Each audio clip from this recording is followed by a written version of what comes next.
Your next NCERT in-text question from chapter Life Processes on page number 101 is, how is the small intestine designed to absorb digested food? कि अभी हमें पता है ना, यहाँ पर आप 2 पॉइंट्स नोट कर लीजिए कि डाइजेशन, फूड की डाइजेशन कहाँ कंप्लीट होती है? स्मॉल इंटेस्टाइन के अंदर। फूड की digestion completes in small intestine and food की एब्जॉर्प्शन भी कहाँ होती है? In small intestine. So small intestine के अंदर डुअल फंक्शन होता है, डाइजेशन भी एंड एब्जॉर्प्शन भी। अब कहते हैं स्मॉल इंटेस्टाइन के अंदर ऐसा क्या है जिससे अच्छे से एब्जॉर्प्शन हो पाती है? अच्छे से मतलब मैक्सिमम एब्जॉर्प्शन, क्योंकि जितना फूड डाइजेस्ट किया है उसे 100% एब्जॉर्ब करना बहुत मुश्किल है। कई बार ऐसा हो सकता है कि कुछ फूड डाइजेस्टिव सिस्टम में ही रह जाए और कुछ फूड एब्जॉर्ब हो गया ब्लड के अंदर। सो इस चीज़ को मिनिमाइज़ करने के लिए हमारे इंटेस्टाइन ने कौन सी अडेप्टेशन की हुई है? Then the adaptation is a finger like projections called villi. The small intestine has millions of tiny finger-like projections called villi. इसका मतलब क्या है? सपोज ये हमारे पास स्मॉल इंटेस्टाइन है।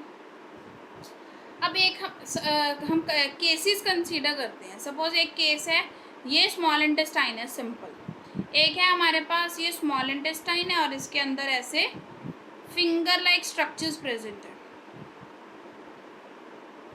Villi, which is known as villi. ये बी स्ट्रक्चर है। अब जैसे यहाँ फूड एंटर करेगा, एंटर करते एकदम से बाहर निकल जाएगा, और एक फूड यहाँ एंटर हुआ। यहाँ देखो फूड एंटर किया, वो इस फिंगर लाइक स्ट्रक्चर्स के ऊपर से ऐसे जाएगा। तो आप मुझे खुद बताओ कि आउट ऑफ ए और बी किस केस में फूड ज़्यादा टाइम लगा रहा है स्मॉल इंटेस्टाइन से बाहर निकलने में? Obviously the answer is B, that in case of B small intestine के अंदर से फूड जल्दी जल्दी बाहर नहीं आ रहा। इसीलिए हम बोलते हैं कि विलाई सरफेस एरिया इंक्रीज कर देता है फॉर एब्जॉर्प्शन। अब आप देखो ईच एंड एवरी विलाई के नीचे, ये हमारे पास एक विलाई का स्ट्रक्चर है, ये विलाई है। ईच एंड एवरी विलाई के नीचे ब्लड वेसल भी होती है और लिम्फ वेसल भी होती है। लिम्फ वेसल को विलाई के केस में लैक्टियल बोलते हैं, but it is nothing, it is a simple lymph vessel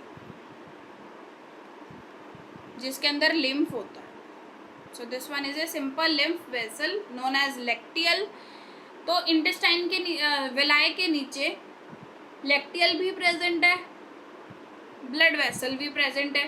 so efficiently जैसे जैसे फूड विलाई के ऊपर से पास करता है वो अब्जॉर्ब होता जाता है इंटेस्टाइन के अंदर, मतलब into the blood. So let's see the answer. These villi increase the surface area for more efficient food absorption. मतलब कि हो तो absorption इसके केस में भी जाएगी, बट अगर हम हो absorption इस केस में भी जानी है, बट अगर हम बात करें मोर एफिशिएंट फूड एब्जॉर्प्शन की, वो बी केस में ही होगी। Within these villi, in villis के अंदर many blood vessels are present, बहुत सारी ब्लड वेसल्स प्रेजेंट होती हैं, that absorb the digested food and carry it to the blood stream, जिससे फूड डाइजेस्टेड फूड यहाँ से ब्लड स्ट्रीम मतलब प्रॉपर ब्लड के अंदर चला जाता है। ब्लड से फिर वो कहाँ जाएगा? ईच एंड एवरी सेल के पास। From the blood stream the absorbed food is delivered to each and every cell of the body. Clear? Thank you.